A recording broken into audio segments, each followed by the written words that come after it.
ఐశ్వర్యానికి కారకుడు ఈశ్వరుడు. ఈశ్వరానుగ్రహంతో ఐశ్వర్యం పొందిన కుబేరుడికి ఒకసారి తానే ధనవంతుడననే అహంకారం కలిగింది. అందువల్ల దేవతలందరికీ మంచి విందు భోజనం ఏర్పాటు చేసి తన గొప్పతనాన్ని చాటుకోవాలని తలిచాడు కుబేరుడు. దేవతలందరినీ ఆహ్వానించి శివపార్వతులను ఆహ్వానించటానికి కైలాసానికి వెళ్ళాడు. శివుడు కొండల్లో ఉంటాడు. ఒక ఇల్లు కూడా ఉండదు. నా ఇంటిని చూసి శివుడు ఆశ్చర్యపోతాడు. ఎంత బాగుందో అంటూ పొగుడుతాడు. అప్పుడు దేవతల్లో నా కీర్తి పెరుగుతుందనే ఆలోచనలతో కైలాసం చేరుకున్నాడు. శివుడికి ఇల్లు లేకపోవటం ఏమిటి? లోకమంతా శివుడి నివాసమే. శివుడు లేని ప్రదేశమే లేదు.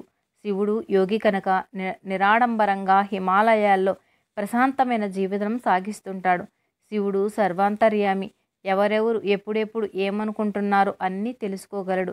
కుబేరుడు అహాన్ని పసిగట్టాడు. పార్వతీదేవి కూడా కుబేరుడి పథకాన్ని అర్థం చేసుకుంది. కుబేరుడు వచ్చేసరికి శివపార్వతులు మాట్లాడుకుంటున్నట్లు నటించారు. కుబేరుడు వచ్చి, మహాదేవ, మీరు పార్వతీదేవి కలిసి మా ఇంట్లో నిర్వహించే విందు భోజనానికి తప్పక రావాలి అన్నాడు. శివుడు తనకు కుదరదన్నాడు. భర్త రాకుండా తాను కూడా రానన్నది పార్వతీదేవి. ఇంతలో వినాయకుడు కైలాసానికి వచ్చాడు. వస్తూనే, అమ్మ, ఆకలేస్తుంది, ఏమైనా ఉంటే పెట్టు అన్నాడు.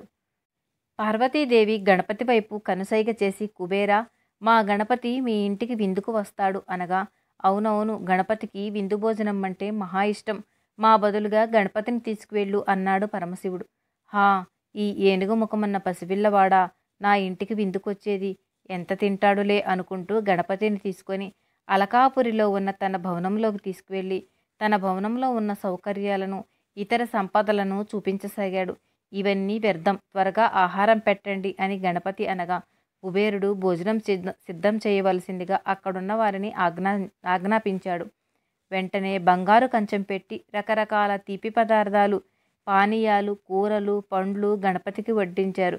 కుబేరుడు చూస్తుండగానే ఒక్క పెట్టున గణపతి కంచంలో ఉన్న ఆహారాన్ని, అక్కడ పాత్రలో పెట్టిన ఆహారాన్ని తినేసి ఇంకా తీసుకురండి అంటూ ఆజ్ఞ చేశాడు. సేవకులు వంటశాలలో ఉన్న ఆహారం మొత్తాన్ని తీసుకువచ్చి గణపతికి వడ్డించారు. అయినా గణపతి ఆకలి ఇసుమంతైనా తగ్గలేదు. కడుపు నిండలేదు. ఇంకా కావాలి అంటూ గణపతి అడిగాడు. వంటవారికి ఆహారం వండటం, వండగానే గణపతికి వడ్డించటమే పనైపోయింది. కాసేపటికి కుబేరుడు వంటశాల మొత్తం ఖాళీ అయిపోయింది. విషయం కుబేరునికి తెలిసింది. తన సంపద మొత్తం తరిగిపోతుందని. కానీ గణపతి కడుపు నిండడం లేదు. ఏమి చెయ్యాలో అర్థం కాలేదు. ఇంతలో గణపతి ఆగ్రహంతో ఊగిపోతూ కుబేరుని పిలిచి, నీ ఇంటికి విందుకు రమ్మని నాకు ఆహారం పెట్టకుండా అవమానిస్తున్నావు అంటూ పలికాడు.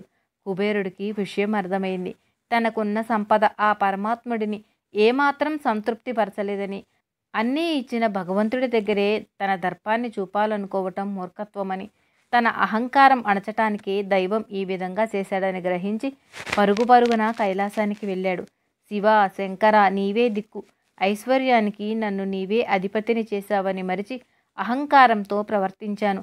అందుకు ప్రతిగా గణపతి నా సంపద మొత్తాన్ని ఖాళీ చేసి అన్నీ ఇచ్చిన భగవంతుడే అహంకరించిన వారి సర్వసంపదలు తీసివేస్తాడని నిరూపించాడు. మీ బిడ్డడైన గణపతి ఆకలి తీర్చలేకపోతున్నాను, ఏదైనా మార్గం చూపించండి అన్నాడు. అప్పుడు శివుడు, కుబేరా, నీవు ఇంతసేపు అహంకారంతో గణపతికి భోజనం పెట్టావు.